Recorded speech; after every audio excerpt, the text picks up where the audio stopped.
Hi, it's Pastor Steve in beautiful Visalia, California. This is Scrolls, Stones, and Scriptures. We are in the story of Abram before he becomes Abraham, and today we'll be looking specifically at Genesis chapter 15. It's a really interesting chapter in the Bible. There aren't necessarily any kind of easy takeaway lessons, and you might know preachers love easy takeaway messages. It makes us sound bright and gives authority to Scripture. But sometimes Scripture is not so much a go therefore and do and straighten yourself up or fly right. Sometimes Scripture is realistically just a glimpse into the far distant past, especially with the story of Abram. You're talking around about 3,000 or more years ago. And the way that I try to utilize that type of scripture is to sit as a modern in wonderment at the way human beings used to worship or the way they used to understand things. I also think it's pretty cool to see from really ancient material what snippets of it might have passed into modern language or modern concepts, but no longer be recognized as having a basis in ancient thought and ancient practice. So today we see Abram encountering God or God encountering Abram. If there is a lesson, if you really like to have lessons, the lesson would be this for today's scripture. If God says it's so, and you're absolutely positive God has said it's so, then it is, but it's not going to be on your timeline. So what we see in scripture today is Abram saying to God, you offered a deal there. You told me what was up, and here's the news. I'm getting old, and I'm getting too old now to even think about having children. So it looks like one of my servants is going to inherit all the stuff that you are promising to me and that you're preparing for me. And I don't know. I think it's impossible to discern what the writers of the story, by the time it came to be written in the form that we have it, what point they had in mind or what lesson they had in mind. Sometimes, again, there's just not a point that you're supposed to get up and give to people. But I do find it refreshing, honest, and within the paradigm of my own experience, that there are some things that I believe God has absolutely promised or that I think are in line with His will, and they don't very often happen on my timeline. And that, if nothing else, that can remind me, and it can remind you, if it happens to you also, that this thing is in His hands and not in our own hands. It matters that we stay faithful even when the promises of God take a long time to play themselves out. And it matters a great deal that we remember God is always faithful in an eternal and timeless way that can be annoying and difficult for human beings. So we're going to see in the scripture a kind of for the modern mind, a bizarre ritual of covenant making. And that's the interesting part about how the ancients did it. And then for fun and amusement, I will update you on the one bit of modern language that flows from the ritual that we see. It's called cutting a covenant. And you'll notice when I'm reading the scripture, you'll know right away, oh, that's the part that he was talking about. So here we go out of Genesis. After this, the word of the Lord came to Abram in a vision. Do not be afraid, Abram. I am your shield and your very great reward. But Abram said, Sovereign Lord, what can you give me since I remain childless, and the one who will inherit my estate is Eliezer of Damascus? And Abram said, You have given me no children, so a servant in my household will be my heir. That would be a complaint. It's recorded as being ever so polite, but it is a complaint given the context of Abram and God's previous discussions. Then the word of the Lord came to him. This man will not be your heir, but a son who is your own flesh and blood will be your heir. He took him outside and said, Look up at the sky and count the stars, if indeed you can count them. And then he said to him, So shall your offspring be. And Abram believed the Lord, and he credited it to him as righteousness. That is, the Lord credited Abram's belief as righteousness. Paul will pick that particular scene up in the New Testament when he's talking about the importance of faith. He also said to him, I am the Lord who brought you out of Ur of the Chaldeans to give you this land to take possession of it. So that's a way of God saying to Abram, look, you've come this far, big boy, right? Doing what I've asked you to do, and I am still God, and I'm still going to follow through on what I said. Abram said, Sovereign Lord, how can I know that I will gain possession of it?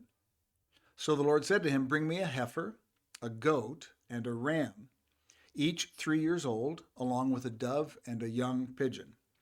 Abram brought all these to him, cut them in two, and that would be lengthwise, right? So you got a half of a ram on one side of this setup, and a half on the other side, a heifer, a goat, and a ram. Um, Abram brought all these to him, cut them in two, arranged the halves opposite each other. The birds, however, he did not cut in half. And then the birds of prey came down to the carcasses, but Abram drove them away. As the sun was setting, Abram fell into a deep sleep, and a thick and dreadful darkness came over him. Then the Lord said to him, know for certain that for 400 years your descendants will be strangers in a country not their own, and they will be enslaved and mistreated there. Well, that's great news. But I will punish the nation they serve as slaves. That's a reference to Egypt. And afterward, they will come out with great possessions. That's a reference to Moses and leaving Egypt. You, however, will go to your ancestors in peace and be buried at a good old age. In the fourth generation, your descendants will come back here, for the sin of the Amorites has not yet reached its full measure. When the sun had set and darkness had fallen, a smoking fire pot with a blazing torch appeared and passed between the pieces. On that day, the Lord made a covenant with Abram and said, to your descendants I give this land from the Wadi of Egypt to the great river the Euphrates, the land of the Kenites, the Kenizzites, the Cadmonites, the Hittites, the Perizzites, the Rephaites, the Amorites, the Canaanites, the Girgashites, and the Jebusites. That's Genesis 15, 1 through whatever we read there. Let's see. Genesis 15, 1 through 21. Okay, so let's talk about the cutting of the covenant. So the explanation about what's the deal with Abram cutting animals in half after he questions God and seems not to believe. Well, the deal is that's how covenants, binding covenants, were made in business deals and between tribal leaders and other kind of dignitaries, and they were often public ceremonies. So you would take animals of great value, and you would cut them in half lengthwise, and then you would make a path basically between the halves of the carcasses. Both people in the covenant would meet in the middle, right? If you think of it as a lane, they would meet in the middle of the lane with the dead bodies on either side, and then it's weird. And remember, I'm just reporting the news. I don't make it. What they would do is each would lift their leg and cup the other person's testicles, and then they would swear their oath to keep the promise or the covenant they had made. The reason that it was done this way was the symbolic significance of the cut up animals was each one was promising that if they broke the covenant, if they broke the promise they were making that day, that the person they were making the covenant with or their descendants would have the legal right then to kill them and to cut them in half. In this scripture and in this scene that scripture describes, it's important to note Abram does not walk between the animals. Abram is not making a covenant. God is making a complete covenant that God will keep. He doesn't need Abram to assent to it or to promise anything. So Abram is put in a situation where he is performing a legal ritual. Only the ritual is changed, not needing Abram's consent or okay. Only God participates in the covenant making, and so God is making a covenant with Abram, and God will keep the covenant, whatever Abram thinks, says, or does. That's kind of the import of the scene. When this story first arose in the tradition, we don't know, but when it first arose, it would have struck the original listeners or first-time people learning about Abram and his relationship with Yahweh as very significant, because that's how God is. God says, this is what I'll do, and he doesn't need you to sign on the dotted line. He doesn't need you to like it or to agree to it, right? Yahweh, the one true God in our belief system, is going to keep his word. It's also important to note, or it's interesting to note, that the whole story of Abram hinges on this miraculous idea that even as Abram ages and is faithful and graceful to what God has asked of him and to his family and the stories of Lot, even as that goes on, and the reader of the epic should become more concerned about, my God, even if Abram could still father a child, Sarah's not going to be able to have a child at a certain age, right? The slow unfolding of the miraculous event of the birth of their child is a key component. And that ends up being one of the strings that ties Scripture together from beginning to end, really. The mysterious circumstance or the miraculous circumstance of birth. It happens with Moses. Not necessarily a miracle, but the way that it's told, we kind of see the working of the Spirit, the circumstances of Jesus' birth and the miraculous birth of a virgin. These themes are really, really important, and they go back really to the beginning of time, as far as we know, certainly to the beginning of written language. It was common in the ancient world for great names, great leaders or kings to have, long after their death, to have associated with their greatness some kind of miraculous, God-inspired events at their birth. And we'll talk a lot more about that as we go in different parts of the Scripture. I know that critics of the faith say, well, see, then the whole Jesus was born of a virgin thing, that doesn't make any sense, or it wasn't true, or it just shows the folly of Christians and Jewish people who believe the Bible is actually true. I don't know that it proves anything except that people associate spiritual greatness with divine intervention, whether that's at birth or at another time in their life. Take, for example, the Apostle Paul. He starts out life as Saul. He's a Pharisaic Jew, and his miracle is not the miracle of being born of a virgin or under other unusual circumstances. It's his encounter with God knocked him silly and kind of knocked the stuffing out of him, and he got up and he was a changed man. There's always an element of divinity or sacred or miraculous in these stories of people who become generationally important to the followers of God, and that's not just Yahweh. That in other traditions too. We'll talk at some point down the road about the proof or the evidence for the miracle of the virgin birth with Jesus. But for now, it's just good to know that Abram was such a towering figure in his own lifetime, and really after, including up to the modern day. He is the father of Judaism and of Christianity and of the Muslim faith traditions. Such a towering figure, and so remembered by his contemporaries, by those who followed shortly after his life and death, that people knew this about him.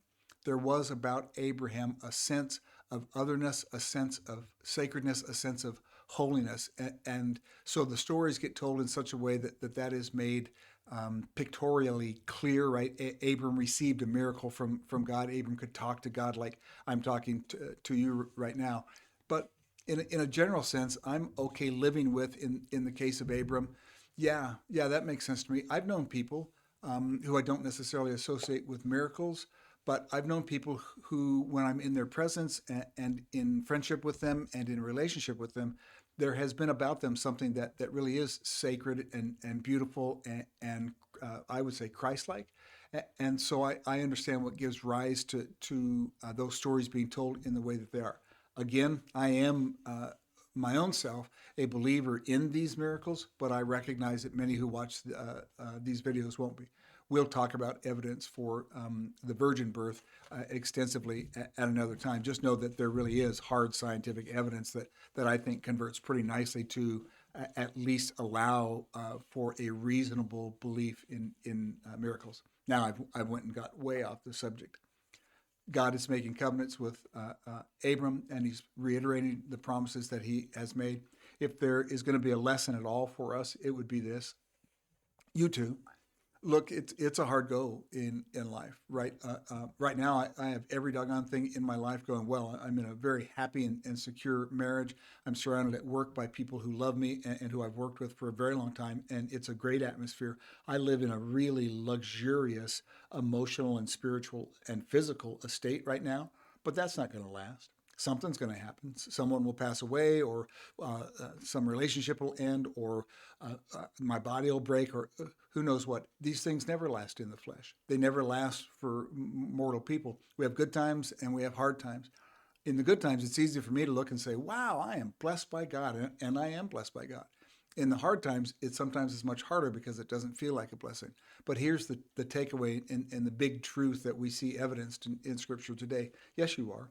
You're every bit as blessed by God. And when you're broken on your knees, wailing and bewailing your estate and wishing that it wasn't so and hating the way things have turned out, God is no different at that time than he was when everything was going your way. The blessing that God has promised us is not that we get in this life ease and the luxury of feeling loved and being taken care of.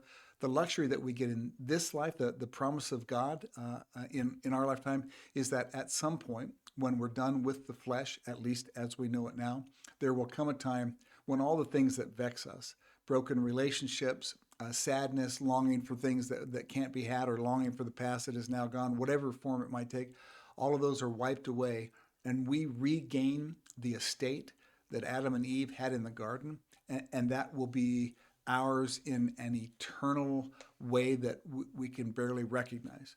So the promise that God made to Abram, look, this is going to be your land, and there's going to be a whale of a lot of grandchildren and great-grandchildren, etc. in it. You're just going to have to wait. It's the same promise he makes to us. It's just different specifics. The promise he makes to us is, look, he's made covenant with us through Jesus Christ and through his sacrifice, through his teachings, through his resurrection.